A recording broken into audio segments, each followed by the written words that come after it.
కర్నూలు ఘోర బస్సు ప్రమాదంలో సంచలన విషయాలు బయటకు వస్తున్నాయి. వేమూరి కావేరి ట్రావెల్స్ అక్రమాలు అనేకం బయటపడ్డాయి. సీటింగ్ పర్మిషన్ తీసుకొని స్లీపర్గా మార్చారు ఆ బస్సుని. డయ్యూడామన్లో రిజిస్ట్రేషన్ అయింది. పన్నులు ఫీజులు ఎగ్గొట్టేందుకే ఈ అక్రమ రిజిస్ట్రేషన్ తేలింది. ఒడిశాలో ఆల్టరేషన్ ఫిట్నెస్ టెస్ట్ చేయించారు. బస్సుకి కేవలం 43 సీట్లకు మాత్రమే పర్మిషన్ ఉంది. కానీ నిబంధనలకు విరుద్ధంగా స్లీపర్ క్యారియర్గా ఈ సంస్థ మార్చిపారేసింది. బస్సు నిర్వహణ కూడా సరిగ్గా పట్టించుకోలేదు. బస్సుపై 16 చలాన్లు ఉన్నాయి. 23,120 రూపాయల ఫైన్స్ ఉన్నాయి. అన్నీ హై స్పీడ్ డేంజర్ డ్రైవింగ్ చలాన్లే. చివరిగా అర్ధరాత్రి 2 గంటల 14 నిమిషాలకు పుల్లూరు దగ్గర టోల్ ప్లాజా దాటినట్టుగా తెలుస్తోంది. ఆ తర్వాత కాసేపటికే ప్రమాదం జరిగింది. అదిగో మీకు అందిన ఒక అప్డేట్ చెప్తున్నాను, మాకు అందిన అప్డేట్ అది. సో టోల్ ప్లాజా దగ్గర, పుల్లూరు టోల్ ప్లాజా దగ్గర సరిగ్గా అర్ధరాత్రి 2 గంటల 14 నిమిషాలకు యాక్సిడెంట్కు గురైన ఆ బస్సు టోల్ ప్లాజాను క్రాస్ చేస్తున్న దృశ్యాలు అవి. ఇదిగో ఈ బస్సే పుల్లూరు టోల్ ప్లాజా దగ్గర సరిగ్గా తెల్లవారుజామున 2 గంటల 14 నిమిషాలకు అది క్రాస్ అయింది. ఇక్కడ నుంచి వెళ్ళగానే 3 గంటల నుంచి 3 గంటల 10 నిమిషాల మధ్యలో ఆ యాక్సిడెంట్ జరిగింది. సో కర్నూలు దగ్గర ఇది పరిస్థితి. వాస్తవానికి ఈ బస్సు సంబంధించిన అనేక అంశాలు బయటపడుతుంటే ఒకసారిగా నివ్వెరపోవాల్సి వస్తుంది. చాలా వరకు నిబంధనలు విరుద్ధంగా ఈ బస్సును నడిపిస్తున్నట్టుగా మనకు అర్థమవుతుంది. ఒక్కసారిగా డ్రైవర్ నిర్లక్ష్యంతో వాళ్ళ బతుకులు బుగ్గిపాలయ్యాయి. పాపం అమాయకులైనటువంటి ప్రయాణికుల ప్రాణాలు, 19 మంది ప్రాణాలు పూర్తిగా సజీవ దహనం అయిపోయాయి. ఇక ఆ బస్సు కింద బైక్ చూడండి. ఈ బైక్ సరే ఆల్రెడీ ఎస్పీ ఒక స్టేట్మెంట్ ఇచ్చారు ఇంతకుముందు. ఆ బైక్ ఆల్రెడీ పడిపోయింది, బస్సు గుద్దలేదు, బస్సు ఢీకొట్టలేదు, ఆల్రెడీ పడిపోయింది. అది సెల్ఫ్ యాక్సిడెంటా లేకుంటే ఎవరైనా అక్కడ ఢీకొట్టి వెళ్ళిపోయారు అనేది అది దర్యాప్తులు తేలుతుంది అన్నారు. సరే అక్కడ ఆల్రెడీ పడిపోయినప్పుడు ఓవర్ స్పీడ్ అనుకుందాం, పడిపోయినప్పుడు దాన్ని ఢీకొట్టుకుంటూ వెళ్ళింది. కనీసం సోయి లేకుండా, కనీసం విచక్షణ లేకుండా ఒక వాహనాన్ని ఢీకొట్టుకొని ఒక 1/2 కిలోమీటర్, దాదాపుగా ఒక 100 మీటర్లు తక్కువ 1/2 కిలోమీటర్ దాకా అలాగే దాన్ని రుద్దుకుంటూ రోడ్డు మీద వెళ్ళిపోయాడు. దీంతో నిప్పులు చెలరేగాయి, నిప్పు రవ్వలు వచ్చాయి. అదిగో ఆ బైక్ కింద ఆ బైక్ ఫ్యూయల్ ట్యాంక్ మూత ఓపెన్ అయింది చూడండి. అది బైకు పెట్రోల్ ట్యాంకర్, అది బైకు సంబంధించిన పెట్రోల్ ట్యాంకర్. మీకు ఆరో మార్క్ చూపిస్తున్నారు కదా ఒక బాక్సులో ఏమో సీసీటీవీ ఫుటేజ్, ఇంకో బాక్స్లో బస్సు కింద బైక్ సంబంధించినటువంటి ఆ పెట్రోల్ ట్యాంకర్ అది. సో ఇక్కడ ఏమవుతుంది, మనము పాత సినిమాల్లో చూస్తాం, హీరో తల్లిదండ్రులని విలన్లు కట్టేసి ఒక రౌండ్ ఒక చోట కట్టేసి ఇలా ఒక గీత గీసి దానిపైన పెట్రోల్ పోసి ఇక్కడ నిప్పంటిస్తే అక్కడ దాకా అలా వెళ్ళుకుంటూ పోతుంది చూడండి మంట. ఆ స్టైల్లో ఆ మాదిరిగా ఇక్కడ సేమ్ సినిమాటిక్గా ఉంది ఈ స్టోరీ అంతా కూడా. ఇక్కడ సరిగ్గా బైకు ఫ్యూయల్ ట్యాంక్ ఓపెన్ అయింది, కింద నిప్పు రవ్వలు రాసుకుంటూ, ఎందుకంటే మామూలు స్పీడ్ కాదు, అది ఓవర్ స్పీడ్ ఉంటుంది బస్సు. అలా రాసుకుంటూ వెళ్తుంటే ఆ నిప్పు రవ్వలు, ఈ మంట, ఆ ఫ్యూయల్ అన్నీ కలగలిసి సరిగ్గా బస్సుకు అంటుకున్నాయి. అసలే ఫ్యాబ్రికేటెడ్ బస్సు. కానీ ఇక్కడ చూడండి విచిత్రం, ఇగో బస్సుకు లెఫ్ట్ వైపు ఉన్నటువంటి వెనకాల లెఫ్ట్ వైపు ఇగో ఈ 2 టైర్లు కాలిపోలేదు, బాగానే ఉన్నాయి.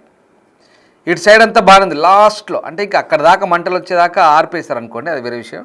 అంతే, అప్పటికంతా మొత్తం కుప్ప కాలిపోయి కంప్లీట్గా ఏం లేదు. అక్కడ ఒక సెట్ మాదిరిగా, సినిమా సెట్ మాదిరిగా కనబడుతుంది మనకి ఊరికే.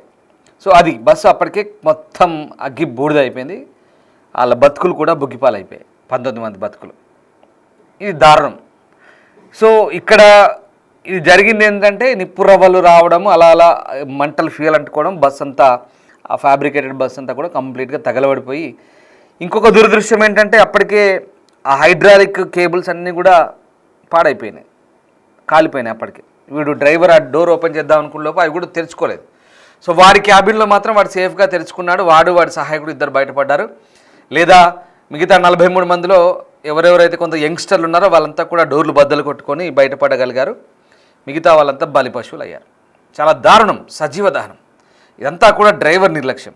సరే, డ్రైవర్ నిర్లక్ష్యం గురించి ఎంత చెప్పుకున్నా తక్కువే. ఎందుకంటే ఒక్కసారి నేను మీకు చెప్తాను, ఎంత చెప్పుకున్నా తక్కువైనా. ఎందుకు అంటున్నాను ఈ మాట అంటే చాలా దారుణం. అసలు ఈ బస్సు ఘటనకు సంబంధించి ఒక్కొక్క అంశం మనం చూస్తే కనుక చాలా దారుణాలు బయటపడుతున్నాయి. ఎందుకంటే చాలా ఈ నిర్లక్ష్యానికి సంబంధించి ఎందుకు ఇలా చెప్పాల్సి వస్తుందంటే అసలు వీళ్ళు తీసుకున్న పర్మిషన్లు ఏంటి, వీళ్ళు నడిపిస్తున్న వ్యవహారం ఏంటి అనేది నేను మీకు చెప్తాను. సో సంచలనం సృష్టించిన ఈ బస్సు ప్రమాదానికి సంబంధించి కొన్ని అంశాలు కనుక పరిశీలిస్తే ఈ బస్సు వాస్తవానికి సీటింగ్ పర్మిషన్తో ఉన్నది. సీటింగ్ కోసం రిజిస్ట్రేషన్ చేయించి స్లీపర్గా మార్చి నడుపుతున్నారు. ఇందాక ఇంత చెప్పినా తక్కువే అన్నాం కదా డ్రైవర్ గురించి. సో ఈ ఒక్క డ్రైవరా మిగతా డ్రైవర్లు అని చెప్పలేం, కానీ ర్యాష్ డ్రైవింగ్, ఓవర్ స్పీడు ఇవన్నీ కలగలిపి ఇప్పటి వరకు పదుల సంఖ్యలో కేసులు ఉన్నాయి. దాదాపు 23,120 రూపాయల పైన ఫైన్లు ఉన్నాయి. చూడండి ఎన్ని కేసులు ఉన్నాయి, ఎన్ని ఫైన్లు ఉన్నాయి. ఇదంతా కూడా ఓవర్ స్పీడు, ర్యాష్ డ్రైవింగ్ కేవలం. అది ఈ డ్రైవర్కు ఉన్న హిస్టరీ ట్రాకా లేక ఇంకో డ్రైవర్ అనేది మనకు మొత్తం మీద ఈ యాజమాన్యం, ఈ వేమూరి కావేరి ట్రావెల్స్ ఈ బస్సు మీద, ఈ పర్టికులర్ ఈ బస్సు మీద ఉన్నటువంటి కేసులు అవి. సో ఆ రకంగా దాన్ని సీటింగ్ను స్లీపర్గా మార్చారు. ఇక్కడ అడుగడుగున నిబంధనలు ఉల్లంఘనే. 2018లో తెలంగాణలో రిజిస్ట్రేషన్ అయింది సీటింగ్ రిజిస్ట్రేషన్. 2023లో మళ్ళీ నో అబ్జెక్షన్ సర్టిఫికేట్తో డయ్యూ డామన్లో మరొకసారి రిజిస్ట్రేషన్ చేయించుకున్నారు. అక్కడి నుంచి ఆల్ ఇండియా పర్మిట్ తీసుకున్నారు. డయ్యూ డామన్ నుంచి బస్సును ఒడిశాలోని రాయగఢ తీసుకొచ్చి అక్కడ ఆల్టరేషన్, ఫిట్నెస్ ఇవన్నీ చేయించారు. ఎందుకంటే మన ట్రావెల్స్ బస్సు యజమానులు చేసే జిమ్మిక్కులు ఇవే. అరుణాచల్ ప్రదేశో, నాగాలాండో, సిక్కిమో, డయ్యూ డామనో లేదా ఇంకెక్కడో భారతదేశంలో ఏదో ఒక మూలకు పోయి ఈ పర్మిషన్లు తెచ్చుకుంటారు. వీళ్ళకున్న అడ్వాంటేజ్ అదే. ఎందుకంటే ఇక్కడ నిబంధనలు, ఇక్కడి వ్యవహారాలన్నీ కూడా వీళ్ళకు మింగుడు పడవు. ఈ పన్నులు, ట్యాక్సులు ఎగ్గొట్టడానికి ఇది ఒక దుర్మార్గమైన ఆలోచన. ఎక్కడో సిక్కిమో, నాగాలాండో లేదంటే డయ్యూ డామనో, ఎక్కడ డయ్యూ డామనో రిజిస్ట్రేషను, ఎక్కడ ఎన్ఓసి, అసలు ఏంటి డయ్యూ డామన్ వెళ్ళి తెచ్చుకోవడం ఏంటంటే మీరు అంత అమాయకంగా మాట్లాడతారేంటి, అది బిజినెస్ లాజిక్ కదా, దాంట్లో అంత గొప్పే ఉంది అనుకోవచ్చు. సరే, ఇవన్నీ కూడా ఎందుకు చెప్తున్నానంటే ఎగ్గొట్టడానికి, పన్నులు ఎగ్గొట్టడానికి అక్రమ మార్గాలు ఇవన్నీ కూడా. ఇందులో వింతేం లేదు, ఇవన్నీ నగ్న సత్యాలు, బహిరంగ వాస్తవాలు ఇవి. ప్రతి ట్రావెల్స్ యజమాని చేసే పనిదే, ప్రతి ట్రావెల్స్ నడుపుకునే ప్రతి ఒక్కటి చేసే పనిదే. అక్రమంగా అడ్డదారుల్లో తీసుకొచ్చిన పర్మిషన్లు, మళ్ళీ ఇక్కడికి వచ్చి ఆ లంచావతారాలకు వీళ్ళు మేపడాలు ఇక్కడ అధికారులకు అందరిని అన్నట్లేదు. కొంతమంది ఎవరైతే తీసుకునే వాళ్ళు ఉంటారో వాళ్ళకు వర్తిస్తుంది. సో అట్లాంటి వాళ్ళు నిర్లక్ష్యంగా వ్యవహరించి వీళ్ళని రోడ్లపైకి వీళ్ళని వదిలేస్తే ఇక రోడ్ల మీద వీళ్ళ అరాచకానికి అంతే లేదు, వీళ్ళ అడ్డగోలుతనానికి అంతే లేదు. ఎంతలా అంటే ఇదిగో పదుల సంఖ్యలో ప్రాణాలు కోల్పోయేంత. ఇవాళ ఎవడు సమాధానం చెప్తారు, ఎవరు బాధ్యత వహిస్తారు? ప్రభుత్వాన్ని నిందించాలా, అధికారాన్ని నిందించాలా, ట్రావెల్స్ యాజమాన్యాన్ని నిందించాలా, లేదా బస్సు డ్రైవర్ని నిందించాలా, లేదా రోడ్డుపై అప్పటికే పడిపోయి ఉన్నాడు అని ఎస్పీ చెప్తున్నట్టుగా పడిపోయి ఉన్న బైక్ డ్రైవర్ను నిందించాలి? ఎవరు బాధ్యులు, దీనికి కారణం ఎవరు? సరే, ఇంకో విషయం, ఇక్కడ ఆల్టరేషన్ సమయంలో రాయగడ ఆర్టీ అధికారులు 43 సీట్ల సీటింగ్ బస్కి పర్మిషన్ ఇచ్చినట్టు తెలుస్తుంది, అక్కడ కూడా ఒడిశాలో. కానీ ఈ వేమూరి కావేరి ట్రావెల్స్ యాజమాన్యం ప్రతి చోట బాగా మేనేజ్ చేస్తున్నారు, అడ్డగోలుగా మేనేజ్ చేసి అధికారిని ఆర్టీ అధికారులతో కుమ్మక్కై మన ఈ భాషలో ఏంటంటే ఆమ్యామ్యాలు సమర్పిస్తారంటారు కదా, సో అట్లా సమర్పించుకొని దీన్ని ఆల్టరేషన్ చేయించుకున్నారు. 43 సీట్లకు పర్మిషన్ ఉన్న బస్సును స్లీపర్ సర్వీస్గా మార్చేశారు కథం.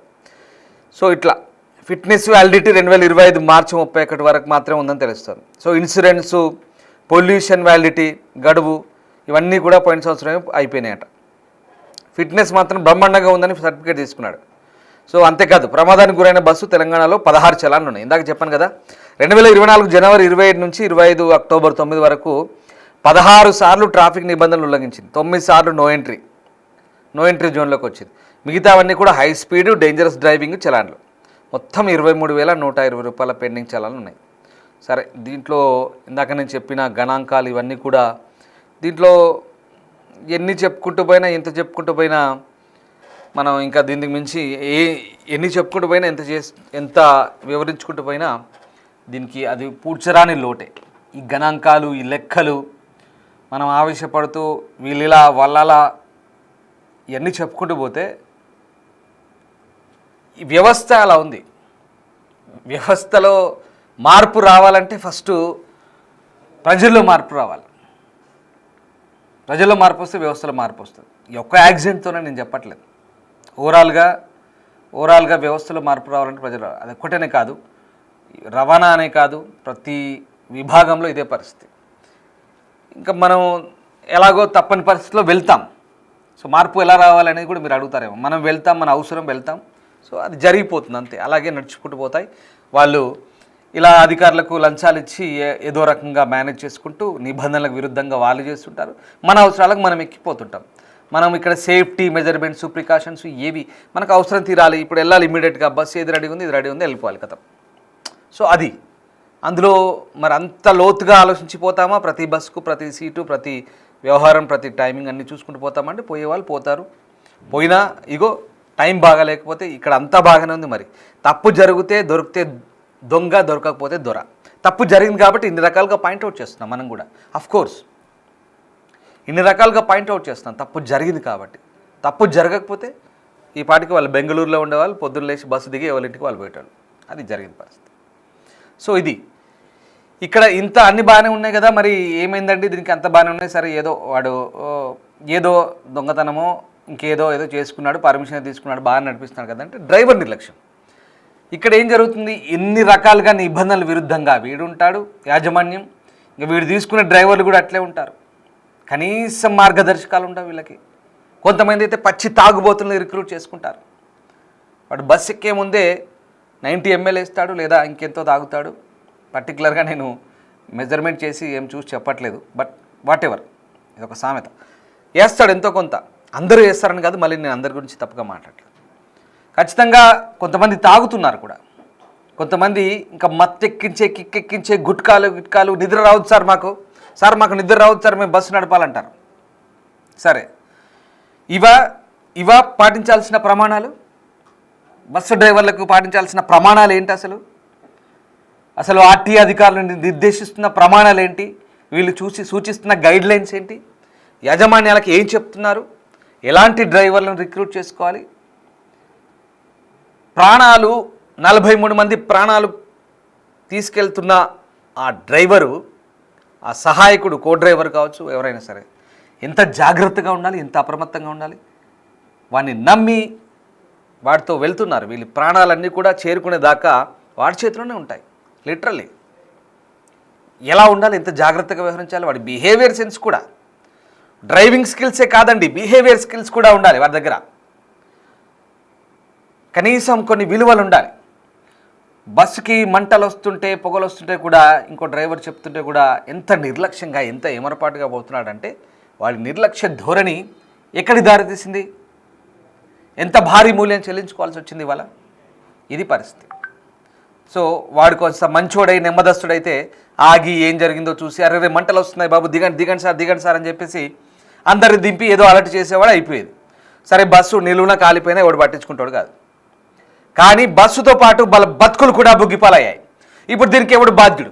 ఇది పరిస్థితి. దీనికి ఎవరిని నిందించాలి? అడ్డగోలుగా పర్మిషన్లు ఇచ్చిన అధికారులను నిందించాలా, లేదా అడ్డదారులు తొక్కిన యాజమాన్యాన్ని నిందించాలా? ఇది పరిస్థితి. ఇంకా సరే ఏదో ప్రమాదాలు జరిగినప్పుడు గొంతు చించుకొని అరచి ఆవేశపడితే వ్యవస్థలో మార్పు వస్తుందా అంటే దానికి సమాధానం ఏం చెప్తారో మీరే ఒకసారి కామెంట్ చేయండి. ఎందుకంటే మరి దాన్ని ఎత్తి చూపాల్సిన సందర్భం ఇక్కడ కనబడుతుంది. ఇది ఒక గుణపాఠం కావాలి. 2 తెలుగు రాష్ట్రాల అధికారులకు ఇది ఒక గుణపాఠం కావాలి. ప్రతిసారి ప్రమాదం జరిగినప్పుడల్లా అయ్యో పాపం సానుభూతి, ఎక్స్ ట్వీట్, మధ్య సోషల్ మీడియాలో వచ్చాయి కదా, ట్వీట్లో ఎక్స్లో సానుభూతి ప్రకటిస్తున్నారు ఫలానా ఆయన. సరే సానుభూతి అయిపోయిందా? 1,00,000 2 లక్షల ఇచ్చామా అయిపోయిందా? ఇక్కడ ఎవరిని నిందించట్లేదు దయచేసి. ఇక్కడితో చేతులు దులుపుకుంటే సరిపోదు, కఠినంగా వ్యవహరించాలి. రవాణా, ప్రజా రవాణా, ప్రైవేట్ రవాణా ఏదైనా కావచ్చు, ప్రజల ప్రాణాలతో ముడిపడిన అంశాలు. వీటి విషయంలో ఎందుకు మార్గదర్శకాలు కఠినం చేయట్లేదో అర్థం కావట్లేదు. ప్రతిసారి 10ల సంఖ్యలో 100ల సంఖ్యలో ప్రాణాలు కోల్పోతుంటే ఎందుకు నిబంధనలు కఠినతరం చేయట్లేదో అర్థం కావట్లేదు. అడ్డగోలుగా విచ్చలవిడిగా పర్మిషన్లు ఇచ్చి లేదంటే ఎక్కడి నుంచో ఎవడో తెచ్చుకొని, సరే వాడు ఎక్కడో డయ్యూడామనో అరుణాచల్ ప్రదేశో నాగాలాండో బోడోలాండో ఎక్కడో తెచ్చుకున్నాడు అనుకోండి, తిరిగేది మన రోడ్ల మీదే కదా. రాత్రైందంటే హైవేల మీదకి వెళ్ళాలంటే నిజంగా భయం. సరే వెళ్ళే వాళ్ళు ఎవరో కాదు, మన వాళ్ళే, మన ప్రయాణికులే వెళ్తారు, తప్పేం లేదు దాంట్లో. కానీ అడ్డగోలుగా ఇష్టారాజ్యంగా రోడ్లపైకి వచ్చారంటే అరాచకంగా అడ్డగోలుగా ఒక పద్ధతి పాడు లేకుండా, ఒక నీతి నియమాలు లేకుండా రోడ్లపైకి వెళ్ళడం, ఇదిగో యాక్సిడెంట్ జరిగినప్పుడు మనం ఇలా గొంతులు చించుకోవడం, మార్పు రావాలి, ఇది చేయాలి, అది చేయాలి, అధికారులు తప్ప, వీళ్ళ తప్ప, వాళ్ళ తప్ప, ఎన్ని చెప్పినా తిరిగిపోయిన వాళ్ళ ప్రాణాలు అయితే పాపం విలువైన ప్రాణాలు. ఎంత అర్థనాదాలు చేశారో కదా, బయటికి రాలేక లోపల చిక్కుకొని అందులో మాడి మసైపోతుంటే ఎంత దారుణమో కదా పాపం, ఎంత వేదన అనుభవించారో. ఇప్పటికైనా ప్రభుత్వాలు కనీసం దీని గుణపాఠంగా తీసుకోవాలి. ఇంతకుమించి మనం చెప్పేది ఏం లేదు. ఇప్పుడు ఈ ఎపిసోడ్లో ఇంత ఆవేశంతో మాట్లాడాలి, ఏదో చెప్పదలుచుకున్నది ఏం లేదు. ఇక్కడ కనీసం గుణపాఠంగా తీసుకోవాలి, గుణపాఠంగా నేర్చుకోవాలి.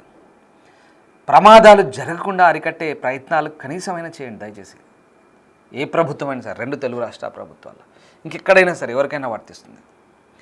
ఎందుకంటే ఈ తరచూ ప్రమాదాలు జరుగుతుంటే వీటిని ఖచ్చితంగా కట్టడి చేయాల్సిన అవసరం ఉంది. పర్ఫెక్ట్నెస్ అనేది లేదు.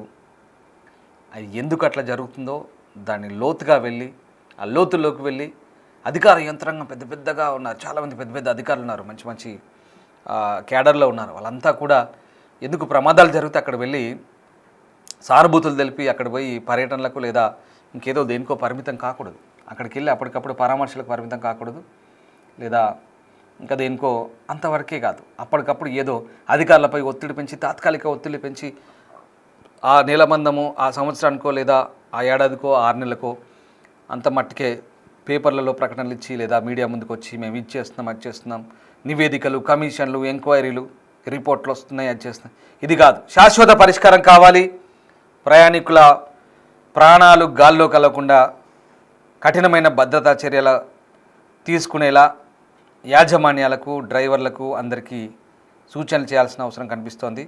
ద సేమ్ టైం ప్రయాణికులు కూడా అప్రమత్తంగా ఉండి ఏది సేఫ్ సైడో ఏది కాదో ఆలోచించుకొని వాళ్ళు కూడా జాగ్రత్తగా మెసులుకోవాల్సిన అవసరం కనబడుతుంది. సో వాట్ ఎవర్, ఇక్కడ ఎవరి విచక్షణను మనం ఇక్కడ క్వశ్చన్ చేయడం కాదు. ఇక్కడ ప్రమాదం జరిగింది, ప్రమాదం జరిగినప్పుడు ఎవరి మీద నెపం నెట్టే ప్రయత్నం కాదు ఇది. దయచేసి వ్యూవర్స్ అడ్వైస్ చెప్తున్నాం. ఎందుకంటే మీరు చూస్తుంది డిస్టర్బింగ్ కంటెంట్ అది. సో ఆ ప్రమాదం జరిగిన కంటెంట్ గురించి ఇది నిన్న టోల్ ప్లాజా దగ్గర వెళ్తున్నప్పటి దృశ్యం. ఇది మనకి ఇప్పుడు కొత్తగా అందిన లేటెస్ట్ అప్డేట్. ఇది నిన్న తెల్లవారుజామున 2:14 ఆ పుల్లూరు టోల్ ప్లాజా క్రాస్ చేస్తుంది. ఇక అక్కడి తర్వాత మరొక గంట లోపే ఆ ప్రమాద ఘంటికలు మోగాయి. పాపం 19 మంది ప్రాణాలు కాలి బూడిదయ్యాయి. దారుణం జరిగింది. ఈ దారుణ ఘటనకు సంబంధించి ప్రధాని సహా దేశమంతా కూడా అయ్యో పాపం అనుకున్నారు. ప్రధాని కూడా ప్రగాఢ సానుభూతిని తెలిపాడు. అటు పిఎం రిలీఫ్ ఫండ్ నుంచి కూడా కొంత ఫండ్ రిలీజ్ చేశారు, నష్టపరిహారం ఇచ్చారు, ముఖ్యమంత్రి చేశారు. సరే, ఏదేమైనా మళ్ళీ చెప్తున్నాం, అధికారులు మేల్కొనాలి. Thank you.